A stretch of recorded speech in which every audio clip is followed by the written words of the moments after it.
nih jadinya kalau suka melanggar. What? Wow. Jadi nyusahin diri sendiri kan? Oh no! Bener Cekider, pemotor ini panik setelah motornya terjebak di jalur Transjakarta. Oh no! Mimin jadi kasihan sama motornya.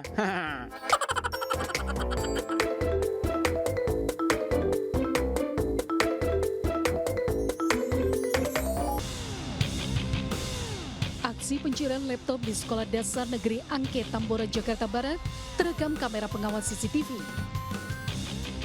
Pelaku beraksi memanfaatkan kondisi guru sedang melakukan proses belajar mengajar di kelas. Dari rekaman kamera CCTV, pria bermasker ini berjalan santai saat dirinya masuk ke dalam area Sekolah Dasar Negeri Angke, Tambora, Jakarta Barat. Bahkan pria ini dengan bebas keluar masuk dari ruangan guru ke ruangan tata usaha untuk mencari barang-barang yang bisa dicurinya. Pelaku beraksi memanfaatkan aktivitas guru yang sedang belajar di dalam kelas. Sebuah laptop yang terletak di atas meja pun raib digasak pelaku ke dalam baju. Menurut kepala sekolah, aksi pencurian laptop di sekolah tempatnya bekerja ini baru kali pertama terjadi. Masuknya pelaku ke dalam sekolah tak dicurigai penjaga sekolah karena dianggap sebagai salah satu orang tua siswa yang akan menjemput anaknya di waktu pulang sekolah. Atas kejadian aksi pencurian ini, pihak sekolah akan memperketat penjagaan sekolah, terlebih orang yang tak dikenal yang akan masuk ke dalam sekolah. Dari Jakarta, Miftahul Gani, iNews melaporkan.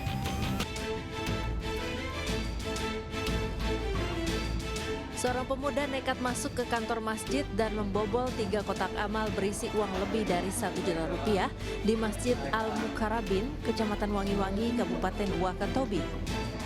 Berdasarkan jejak kaki, pelaku diduga masuk melalui tangga lantai 2 yang berada di luar masjid, kemudian turun ke lantai 1 melalui mimbar untuk menghindari CCTV yang berada di dalam masjid. Agar dapat masuk ke dalam ruang penyimpanan kotak amal, pelaku mencongkel pintunya, kemudian mengambil uang lalu diisi ke dalam kantong plastik. Pembobolan uang dalam kotak amal masjid ini sudah 5 kali terjadi, diduga pelaku merupakan orang yang sama. Pihak pengurus masjid berencana melaporkan pencurian kotak amal ke Polres Wakatobi. Dari Kabupaten Wakatobi, Sulawesi Tenggara, Andi Eba, iNews melaporkan. Pemirsa, kecelakaan beruntun 3 truk terjadi di Jalan Raya Desa Jasem, Kabupaten Mojokerto, Jawa Timur terekam CCTV.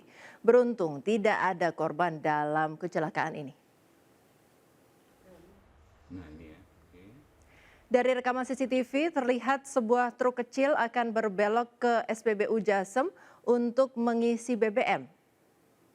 Namun tiba-tiba dari arah belakang sebuah truk bermuatan tanah menabrak truk tersebut. Ironisnya akibat tabrakan itu truk yang melaju ke kanan ditabrak lagi oleh truk dari arah berlawanan.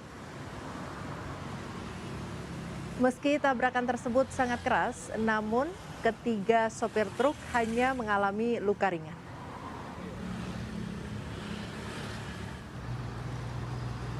Kecelakaan karambol 3 truk ini masih dalam penanganan unit Laka Lantas Polres Mojokerto.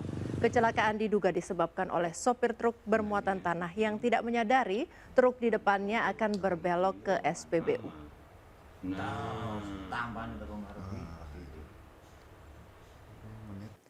Pemirsa, penyebab kecelakaan di gerbang tol Halim Utama diduga karena truk yang bermuatan mebel berkendara dengan kecepatan tinggi serta ugal-ugalan dan menabrak sejumlah kendaraan di depannya. Pengemudi truk masih berusia 18 tahun dan tidak memiliki surat izin mengemudi.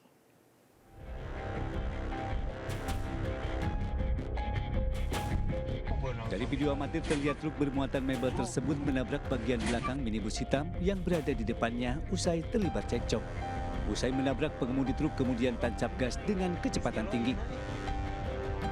Dari rekaman CCTV tol dan kamera dashcam mobil, kejadian tersebut diketahui terjadi 300 meter sebelum gerbang tol Halim Utama yang menjadi lokasi kecelakaan beruntun.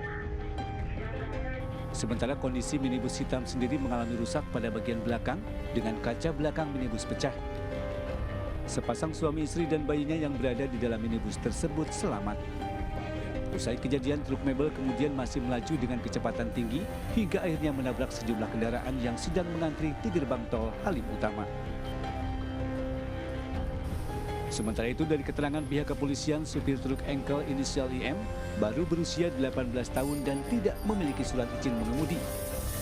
Dan saat ini sudah diamankan pihak kepolisian dan akan dilakukan tes urin apakah positif pengaruh narkoba atau minuman keras. Dari Jakarta, Rio Manik, iNews melaporkan. Mahkamah Konstitusi menggelar sidang perdana gugatan Pilpres 2024. Sidang perdana PHPU 2024 ini dihadiri paslon Anies Muhaimin dan paslon Ganjar Mahfud.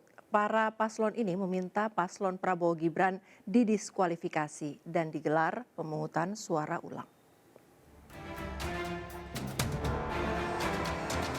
Sidang perdana perselisihan hasil pemilu 2024 digelar di Gedung Mahkamah Konstitusi Jakarta. Dibagi menjadi 2 sesi, sidang diawali dengan agenda pemeriksaan pendahuluan dan mendengarkan laporan dari pemohon. Tim pengacara Amin menyampaikan pihaknya membacakan laporan permohonan yang berisikan kecurangan dalam pemilu 2024 serta campur tangan atau cawe-cawe dari Presiden dalam pemilu 2024. Apakah Pilpres peristiwa-peristiwa yang terjadi pada masa Pilpres pemilu kemarin yang penuh dengan berbagai kekurangan, penyimpangan yang memiliki dampak pada kualitas demokrasi kita dan arah Indonesia ke depan. Sidang perdana PHPU 2024 ini dihadiri pasangan nomor urut 1 Anies Baswedan Muhaimin Iskandar dan pasangan nomor urut 3 Ganjar Pranowo Mahfud MD. Dalam berkas permohonan pihak Ganjar Mahfud yang diterima MK, dilampirkan hasil penghitungan suara oleh KPU sebagai termohon, di mana tertera angka perolehan Prabowo Gibran 0. Insya Allah sudah siap semuanya. Saya, Pak Mahfud, sudah diberikan banyak laporan cukup lengkap. Pak Todung dan kawan-kawan para penasihat hukum kami, tim hukum kami, semuanya sudah menyiapkan dengan sangat baik. Ganjar pun enggan menanggapi sejumlah pernyataan di luar persidangan yang menurutnya diisi masing-masing pihak yang berusaha membangun opini. Ganjar menegaskan pihaknya pun siap membuktikan gugatan dalam proses persidangan. Dari Jakarta, Tim Liputan iNews melaporkan. Ketua Koordinator Strategis TKN Prabowo Gibran yakin akan memenangkan gugatan sengketa Pilpres 2024 di MK. Sementara Gibran tidak banyak berkomentar saat ditanya soal sidang perdana gugatan Pilpres 2024 di MK Rabu kemarin.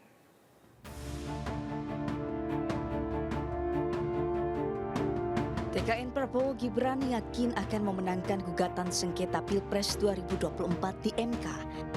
Hal itu disampaikan langsung oleh Ketua Koordinator Strategis TKN Prabowo Gibran, Sufmi Dasko, saat ditemui di gedung DPR RI Senayan, Jakarta, Rabu pagi. Prabowo Gibran juga telah resmi mendaftar sebagai pihak terkait ke MK pada 25 Maret lalu. Ya, kami sudah lihat juga gugatannya, tapi kami juga kemudian sebagai pihak terkait juga akan mematahkan argumen tersebut karena sebagai kontestan dalam Pilpres tentunya kubu 02 juga mempunyai argumen. Sementara calon wakil presiden nomor urut 2 Gibran Raka Buming Raka menanggapi santai sidang perdana perselisihan hasil pemilihan umum PHPU Presiden dan Wakil Presiden tahun 2024 di MK. Gibran pun terlihat masih melakukan aktivitas seperti biasa sebagai wali kota Solo pada siang hari kemarin. Ya, kita ikuti proses yang ada aja. Kan ada kemungkinan juga yang termohon itu nanti akan dimintai menjadi saksi. Oke, kita ikuti prosesnya aja. Ya, prinsipnya siap ya, Bun. Terima kasih. Paslon 1 dan 03 melayangkan gugatan sengketa Pilpres atau PHPU ke MK, di mana keduanya meminta agar MK mendiskualifikasi pasangan Prabowo Gibran di Pilpres 2024. Tim Liputan iNews melaporkan. Pemirsa, warga Kabupaten Pali, Sumatera Selatan kini memiliki tempat wisata andalan. Biasa disebut Sungai Biru, tempat wisata ini menawarkan segarnya permandian alami, makin menarik minat pengunjung karena masuknya gratis.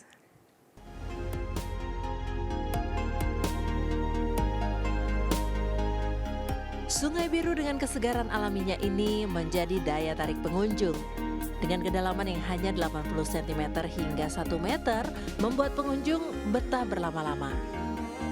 Batanghari Air Biru, begitulah namanya. Terletak di Desa Betung Selatan, Kecamatan Abab, Kabupaten Pali, Sumatera Selatan. Wisata yang satu ini sedang menjadi primadona warga Kabupaten Pali dan sekitarnya, apalagi di bulan Ramadan.